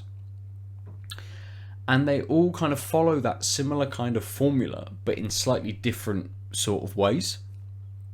And it kind of just got me thinking, like, we've talked about open worlds and, delved into the idea of how do they kind of change? How do they evolve? And I realised Dying Light is from like 2016 or 17. Man-Eater is now a 2019 game, perhaps, which Wolfenstein Youngblood is as well. That wasn't a last year game. I think that was a 2019 game. So all of these games are a little bit older, but they very much follow the kind of set open world rules that just seem to kind of exist. And we have lots of open world games, which Adam, you and I absolutely love. The Witcher 3, an open world game which follows a lot of. You have my attention. I'll turn around from refilling my glass. Well, The Witcher 3, an open world game which follows a lot of those open world kind of rules. Different areas are kind of leveled. You've got lots of collectibles that pop up on the map. So the Witcher 3 has a setting on it that can change it so that all the areas level with you. Yep. Obviously, the higher levels stay higher level than you, but the lower leveled areas level up with you. Mm-hmm. So if you go back to the starting area when you're level 25, the enemies there are level 25 too. Mm-hmm. They might have been only level 3 or 4 when you first encountered them, but they're level 25 now. Which is an interesting element to that. Absolutely. It maintains the challenge of the game the whole way through, and That's really cool. I didn't know that. It does, and that's something that Wolfenstein Youngblood did. So it's like, hey, now go back to area number 1, the first one that you, or not the first one, the second one that you kind of ran through to go and see this blocked off gate that you couldn't get through before. We're now going to give you access through to that. But even just to get to that, they are all of a level with you and have progressed up to be able to keep that kind of challenge on you. And I think that's the kind of like the difference I found with these games, especially say like Dying Light to Wolfenstein Youngblood, is that Dying Light was like, the enemies get harder, but they introduce like a new enemy. You know, it's like here's a new enemy type, which hits you a bit more, which is bigger, which has a little bit more armor and takes a little bit more to kill. This one has a rocket launcher. This one has a big two-handed hammer and can crush you in one blow. And I'm like, all right, cool, I'll just throw stuff at you then. And just stand back and just chuck things until it's dead. An axe, for example. Exactly, an axe, yes. Throwing stars. Dying Light has a large array of weapons. Yeah. Whereas Wolfenstein felt a little bit more, as kind of the Witcher did, felt a little bit more sort of like frenetic. Like everything is matched to me, and everything feels like a challenge as I'm kind of moving through all of these sorts of things. And talking about Maneater as well, that very much fell into that kind of like former camp, that if you went back to area number 1 to go and find all of the collectibles and do the little side quests that you didn't do, they're all still level 3. You just fly through kind of everything. And I don't know whether I so this is the topic at large. Don't know whether I want to play open world games anymore. Like, I don't know at whether all, or just like you're in open world, like I'm not in open world like fatigue, but I don't know. The question I would ask you is it, do you want to play mediocre open world designs, or would you still like interesting ones, or ones that use the form very well? So in a way that it depends on how they are laid out, right? Like, so I like an open world game, but I don't want to be thrown back into area number 1 to go and have to get key item to progress me kind of through, and it be the same challenge either of the original level or even of a matching level. I've defeated those things. I've done that. I don't need to just do that but harder. I want something different. I want something new. And one of the reasons I really liked, say, the modern reimaginings of Wolfenstein was that they were corridor shooters. That it progressed you through constantly. That it felt like you were moving through this game.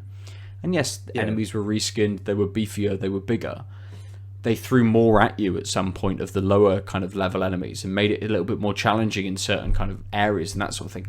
But that felt like more progression because you were moving through these things rather than, say, like going back to area 1 to get X item or do X kind of thing and face the same people that you kind of had. Like, something in my mind is sort of saying to me, like, I want this very linear corridor kind of shooter experience, because I can see very easily those progression steps through this game and how that works, even if they're throwing at me reskinned enemies and beefier enemies and those sorts of things, rather than the place I have been before. And I don't know whether that's an environmental issue that I have, or whether it is a play issue that I have.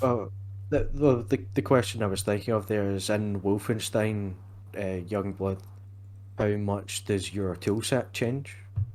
Do you get more options of what you do when you encounter the enemies as the enemies themselves vary, or are you left in the, you know, kind of very static, you have these types of guns and grenades and whatever and that's it? Or do they introduce more variation? Because again, one of the reasons I think The Witcher 3's world works quite well, particularly the first time through you're going through it, is when you do come back to enemies, if you use the setting where it levels them up to you, they're still challenged, but as you progress and you build your character and you level up, you unlock more and more things to do. So yeah, you can come up against enemies that you really struggled with before, but now you've unlocked a couple of extra bombs, or you've got the oil now that does the extra damage, and that helps, you know, make those encounters, you can approach them differently because you've extended out your tool set and how you can approach the same encounter, if you know what I mean. Yeah. And that gives you the kind of natural variation that the enemies themselves don't necessarily give you, because you're Mm. going back to a place where you've been. I wonder, does Wolfenstein do any of that, Not. or is the progression entirely because it's different enemy types you're encountering? Nah, I mean, not even that. You do have a wheel of weapons, and you unlock more weapons kind of as you go through, and through story progression, you kind of unlock more weapons. And the beefier weapons don't drop ammo anywhere near as much as you kind of would want them to be like the ultimate kind of killing machine, like to just have this one like 4-barreled gun to just hammer through people constantly. Like you run out of ammo of those kinds of things really quickly. But they do a thing in that, like, enemy 1 will have armor on it, and the armor is signified on their health bar as a rectangle. Enemy 2 will have armor on, but their armor is signified as a line. And gun number 1 will take down lines better. Gun number 2 will take down rectangles better. So you get into a position where you're like, hey, I've got a load of enemy number 1, I best use the rectangle gun. I've got a load of enemy number 2, I best use line gun to best kind of take those down. And you can customize these guns and do different things. But a lot of the time, I just used the gun that's the shotgun and just shot them all lots of times with the big shotgun, irrelevant of the armor that they had. So the thing that they'd kind of put in place to make it feel a little bit more varied didn't work very well, because I kept getting shotgun ammo and I kept shooting them with a shotgun, and that was fine.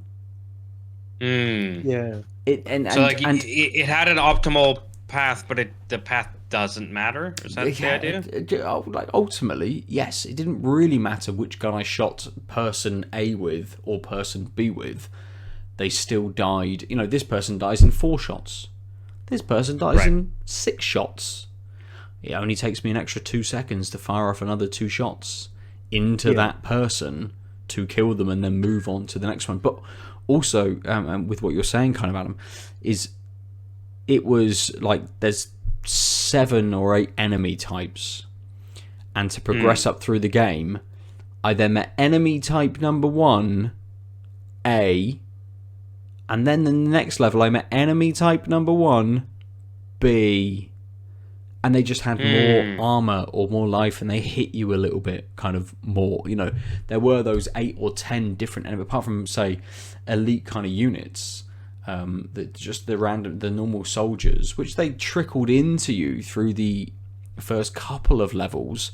Then it was just, it's these guys again and again and again and again, but they're just better now than they were. But you're better now than you were. So actually, that level of difficulty kind of went and just kind of just stayed with you. Nothing really felt that hard to do in that game. And again, with to come back to, say, like Maneater, that game did exactly the same thing. Go to next level, level up, fight stuff that felt just as hard. You're now level 15, and all of the other things are level 15 to level 18. But in the last era, it was level 10, and everything was level 10 to level 15. So the experience here is exactly the same as the experience here, which is then exactly the same as the experience in the next kind of set of levels. I don't know how we get out of this cycle.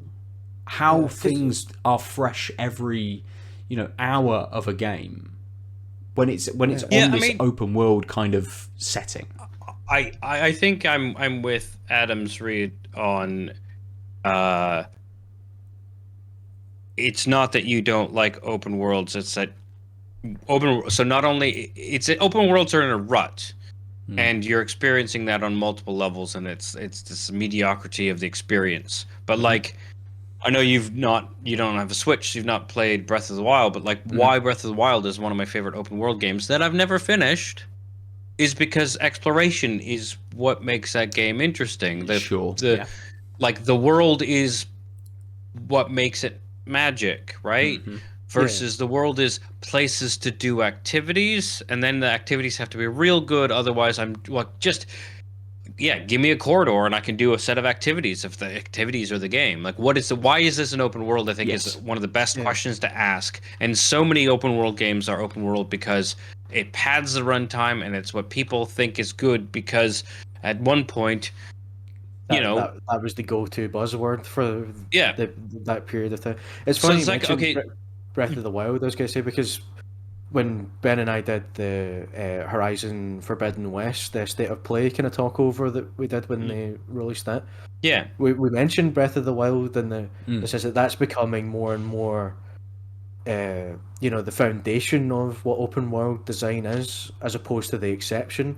Whereas the kind of previous generation, the foundation of an open world was the Ubisoft model of yeah, area, tower, reveal things in area, go do things, kill all the enemies well, in and the like, camp, and that sort of style. Whereas Breath of the Wild, one of the reasons it stands out so much is because it has all these extra elements to them. It has some of those elements in it still, obviously, because it is an open world, but it uses them in a very interesting way, and it broadens everything out in a way that the Ubisoft style games didn't, because they had oh yeah, you can climb things, but you can climb this or that and nothing yeah, else.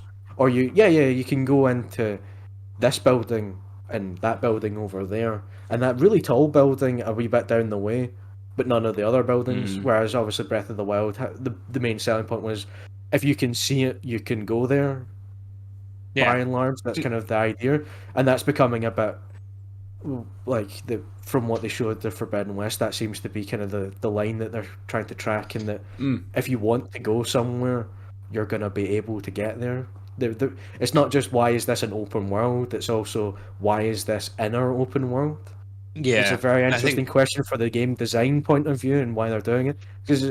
Because a lot of the time in the past, the reason you had the interesting buildings and the skyline and the mountain range was because it made the world look bigger, even though you could Yes. never go anywhere close to them. yeah, And now the dream is, if it's something you can see, it's something you can go to get and to, touch yeah, and do. There might be nothing there, but if you feel like climbing to the very top of the skyscraper just to look out over the mountain or whatever, even if there's nothing gameplay related or there's no collectible up at the top or anything, you might still get a really good experience out of that because it's yeah. something you chose to do and you were able to do it. I think that's Yeah. exactly like the buzzword of emergent gameplay is like it's exploration is emergent gameplay, right? Yeah. Like that's the thing is like if I want to go there and I find a thing that's cool. But also I think one of the smartest things about Breath of the Wild is that it's like 5 houses or whatever. Like it's very sparse, so you can have a explorable place with not a lot of like things to do, but find enemies and beat them up in the way that like a any game with cities or people or bustling things Yeah. like you have like the people have to be interactable, the buildings have to be explorable because that's sort of like Breath of the Wild is very smart by introducing all of this interactability but in a world that doesn't have a lot of things in it. And now Yeah. we're like, well, I want, if it's in it, I want it to be there for a reason, I want to do it. And I think, yeah, what Adam was saying is exactly right. Like this is the problem. It's like, hey, so like I really like the Just Cause franchise, Mm.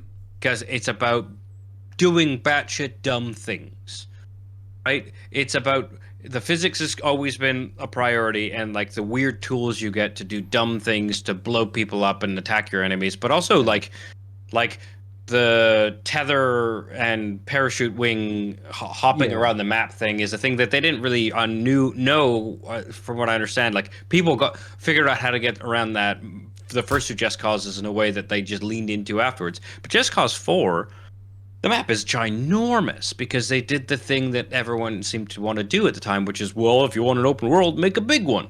And it's like, no, It's the because biggest all open that world you, we've ever made. It's like, but is yeah, there but it's like, oh, anything cool, in it? but Oh, yeah, we forgot you've about literally that given me part. twice the size of the map with the same number of things to do, Yeah. and Which now so it just takes it me feels longer like to do them. yeah, it feels like half as many things to do, even though it's the same because the map is Yeah, twice as big. Mm.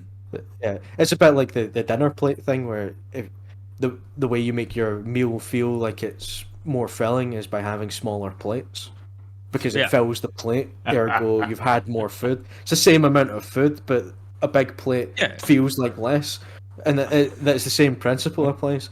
And when mentioning the Ubisoft style as well, I think it's about using the tools in an interesting way and why is this inner open world is something that like Ghost of Tsushima did very well in its open world design.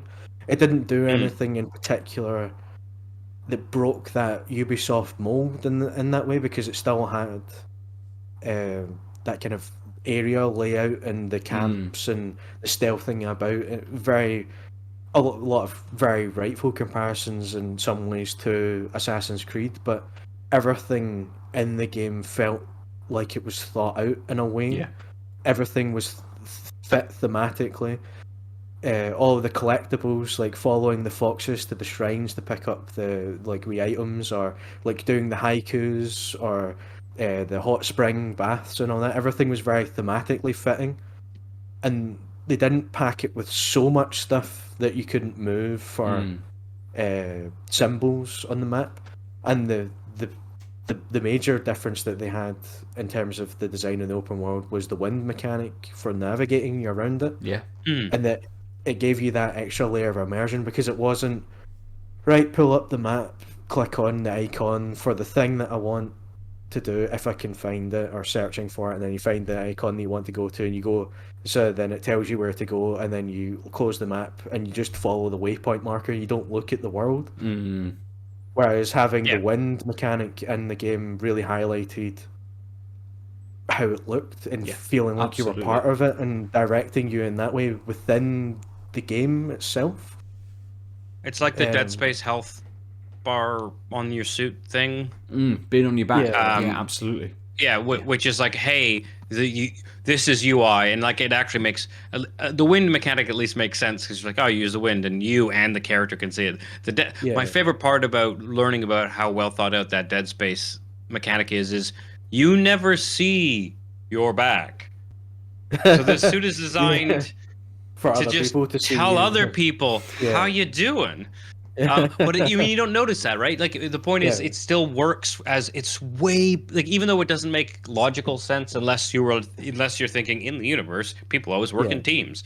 But like, it makes so much like that doesn't matter, because what it does is it gives you the immersion. Because yes, I'm technically the dude who can only see that way, but immersively, my field of view includes that. And I'm looking a way of at making the guy the world running down the corridor. Yeah, even though trying I'm to also avoid being the scary guy. things.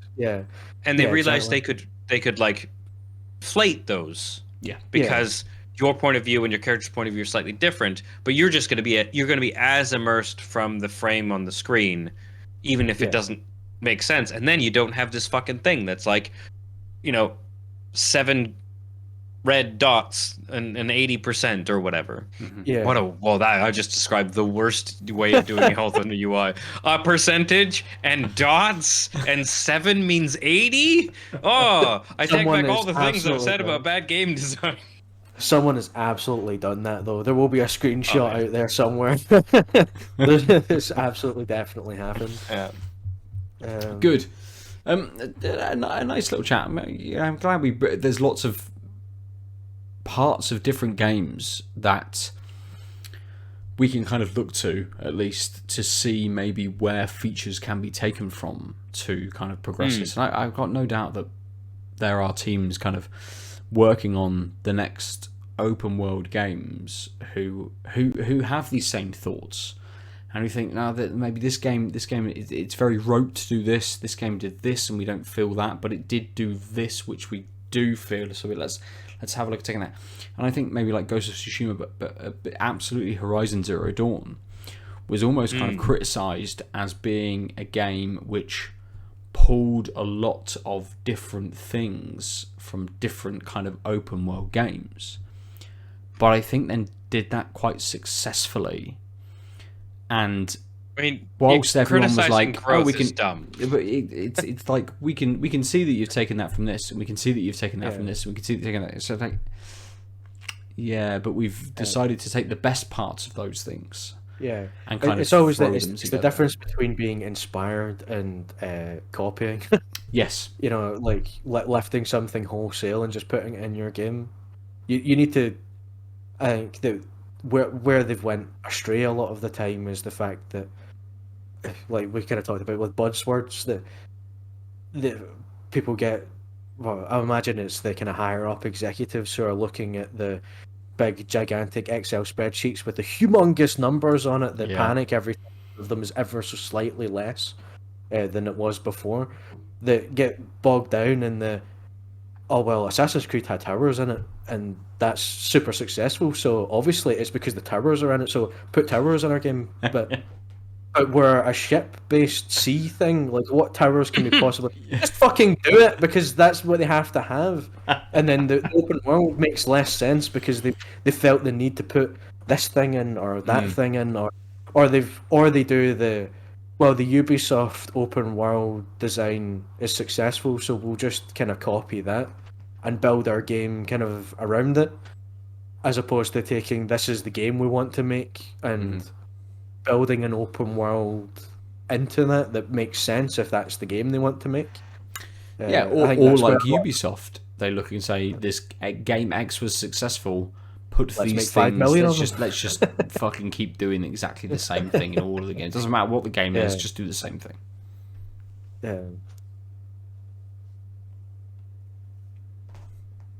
So it's a bit, Ben. Is it mediocre open world? Do you think you're just a bit tired of then, or do you think there's something inherent in the form?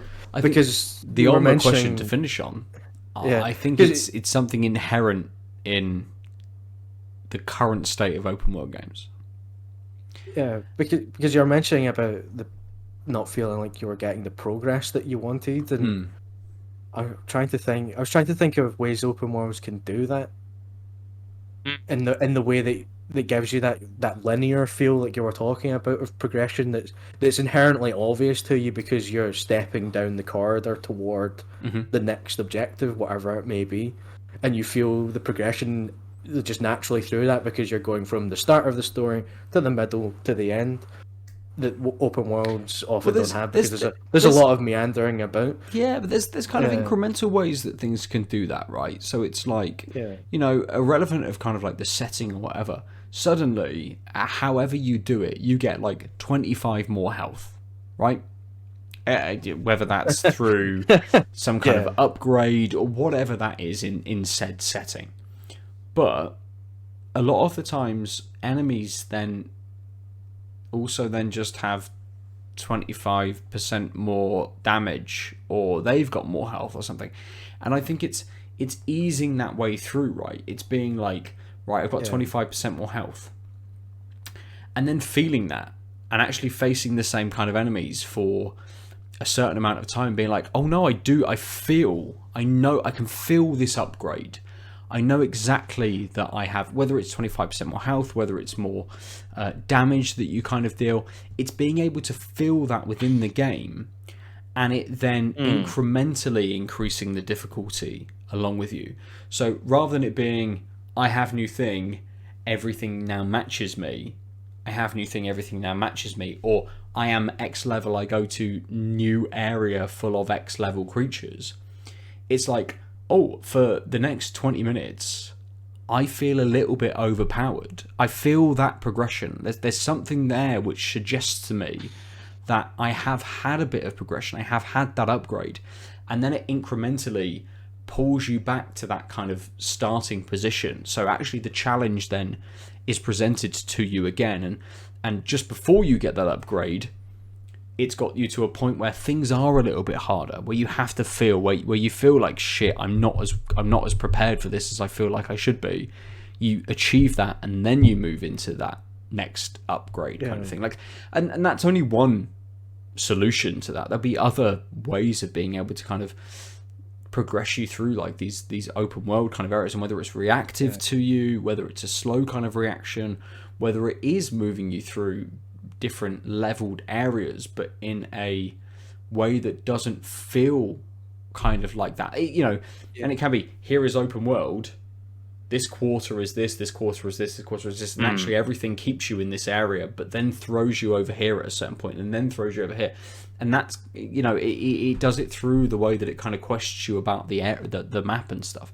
That there will be ways of being able to kind of do this. Yeah. So Because I think a lot of open worlds games in their design, the way that people would say they give you that is by the fact that you go back to areas where you are over leveled, and that's the high people a lot of players chase is, oh, I've been grinding away and struggling, and you come kind of back from like a dungeon area or something like that where you're all beaten to hell, and you go back to the town, you repair all your gear and stuff, and then just outside town is something that kicked your ass 3 hours ago, that you go up and go bink away, goodbye. yeah, and that's where it gives you that. Whereas I think the struggle or what you're looking for is it doing that without you having to step back the way to feel the progress. absolutely. You know what I mean? I think you're right that a lot of them don't or struggle with balancing that, because that is the problem. That, like, why I don't play like the Souls games is because they're too difficult all of the time. Like anyone has ever. Their games, I appreciate the design philosophy of from afar, in the sense that I understand what they do, understand why they're so exceptional and why people love them so much. But that's not how I play games. I'm not tuned into that level. Yeah. It's only after I've finished the game, which is what I did with like Witcher 3, is I finished that game on normal the first time. And because I was so much better at the game, having spent 80 odd hours finishing the original quest line or whatever it was the first time around, I went into like the new game plus and then bumped up the difficulty up and then ticked the box that said, level everything up so it maintains its pace with me, instead of going back to areas and discovering level 5 monsters now, and I'm level 45. And that sort of thing. And I mean, I think you've hit a good point there, Ben, which is that, especially because with open world games now, they tend to be padded and they tend to be more grindy. Like, that's the biggest complaints about the more recent Assassin's Creed games, is like, oh, you want us to pay for the microtransactions to get faster because that's the pace the game was actually designed at, which is another conversation. But like, if the game is basically giving you new abilities and you're getting better and it still feels exactly the same, then there's no.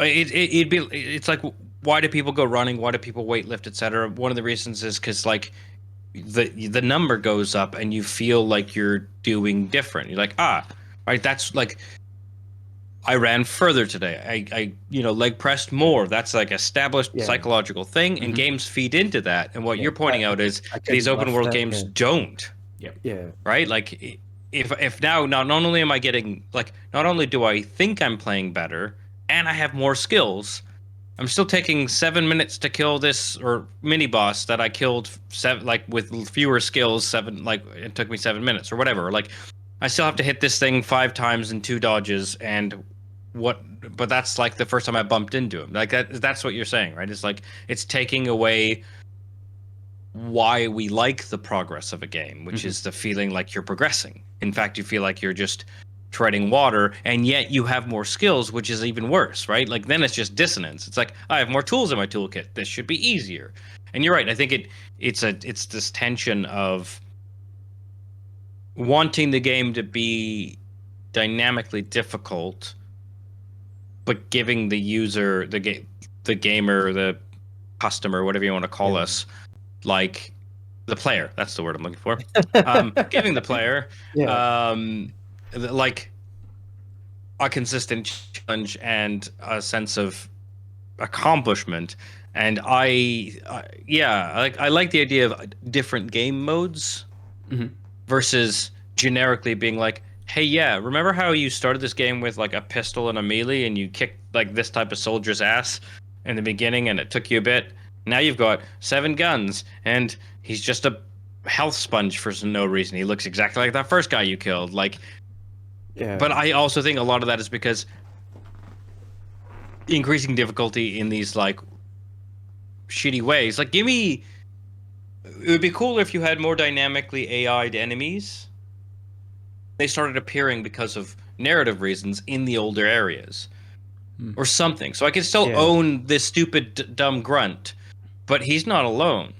Yes. Like things like that are like more designed, and like presumably your narrative would have to tell that, right? Completely. The idea that, like, say in Ghost of Tsushima, suddenly there's more people, more enemies there because they're scared of you, because you've been there and you've killed them all, and they're like, well, shit, we can't just put these guys there anymore. We have to put. We heard what happened to the other camp, so we beefed up. So we beefed them up. The numbers. We brought more people in. Like, that idea that things progress with you a little bit more. Yeah, because I was going to say that one of the things that I find that pulls me through these is how they fit thematically in that way, and Ghost of Tsushima is a brilliant example of it, where the risk and reward of that game is really finely balanced in a really interesting way, because you don't really have a lot of health, but it doesn't feel unfair because you're fighting using, katanas. Yeah. Famously, everybody knows they're really, really fucking sharp and cut through stuff really, really well.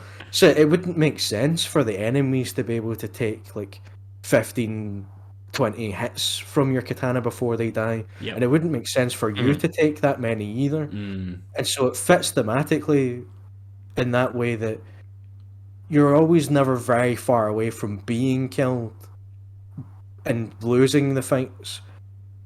But as the game progresses, you're given more and more of these different tools to approach and as you encounter different enemy types to shift the odds in your favor. Yeah, there's more of them.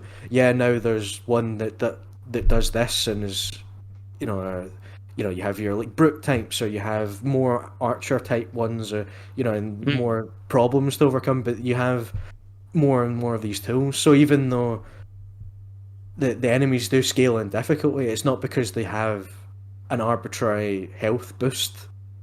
In the way that becomes very annoying in a game like Destiny is a good example, where the bosses are just really big bullet sponges, and the more difficult enemies have more health. They aren't always necessarily more dangerous, and that's where a lot of people have complaints with that kind of style of how they've created their game in that way. Whereas Ghost of Tsushima, everything, because the weapons you're using are really deadly, every encounter feels dangerous. And the more abilities and tools and different things you unlock that you can use, and as you get better at using them, you feel the progress in that way, because you go, well, I struggled against 2 or 3 of these guys at the start of the game, and now I'm fighting 20 odd and feel like I'm holding my own and I'm not struggling too badly.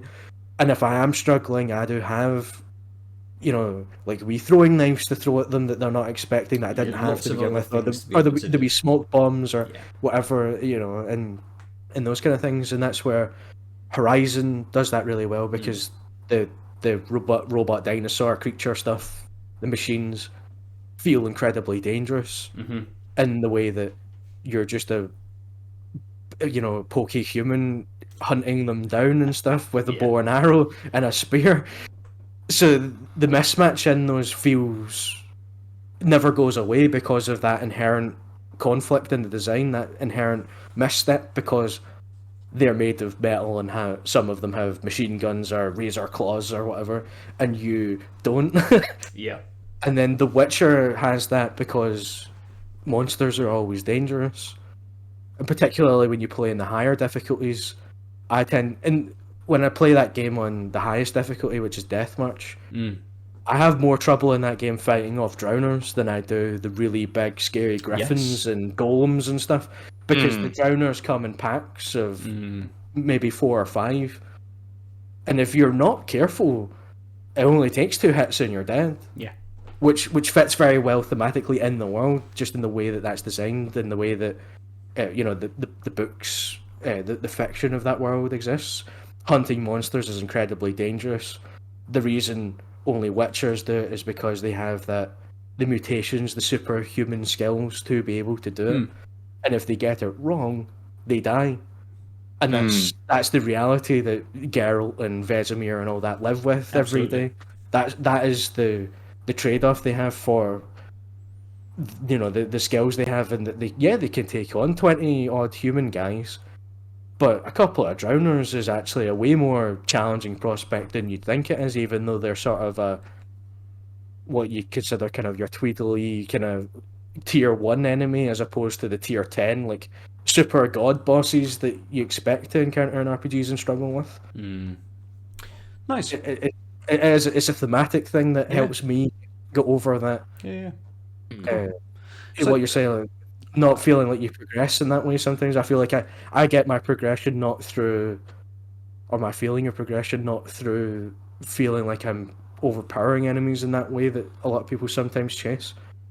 I get it through the feeling that finely balanced thing and feeling like I'm coping with the encounters better, if you know what I mean. Yeah, definitely. Good. Nice. A lot of ideas there about how things can kind of evolve and the issues that are in that. Nice. A good chat about that.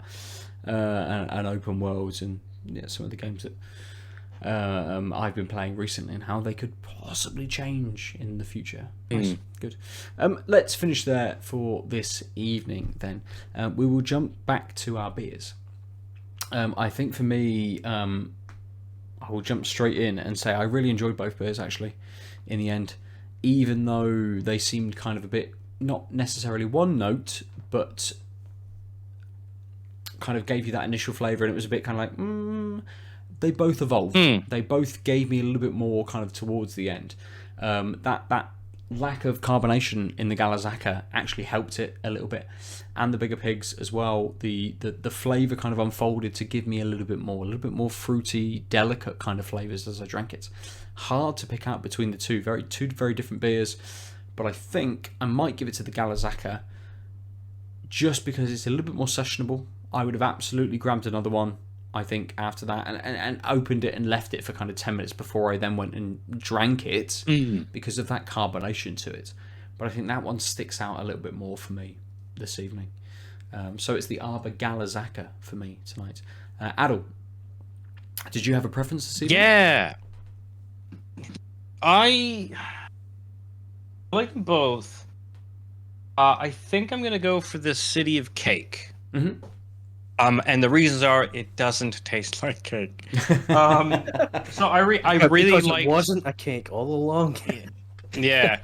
So the Yuzu Citron Mosaic IPA was really good, and like a good hot day drink. It did a thing and it did it well. I guess like there wasn't a lot else going on, and the way the sweetness and the citrus came together was just exactly what I needed after day of being variably hot. But the Hammerton City of Cake, I mean, I think it's not accurate on the tin. It's not really like chocolate cake stout, but it's a very good chocolatey stout. Like the cakiness, I feel, is just because it's got the lactose and some sweetness, but so much of the taste and what I liked about it was that bitter chocolate and those roasted, more coffee-like notes, which don't really match the label. Like, it's one thing to say, oh, it's just a very dark chocolatey fudge, but again, there's these like roasted, burnt, slightly acrid notes that really made it feel more full-bodied. I liked that, unless I was paying attention, that it was, like I said, it punched above its weight. It felt like a very full stout, and at 5.5%, that's usually not the case. Usually these things, they end up being a little thin, and this just did not taste thin. I could only notice that it was sort of lower ABV than like other stouts, is that there was just the texture was actually quite wet and like thin, but everything else was full bodied. And like I said, like not the chocolatiness is like a dark, rich chocolate rather than a milk chocolate. So all again punching above its weight. So I really liked it. They're both good beers, so would be happy.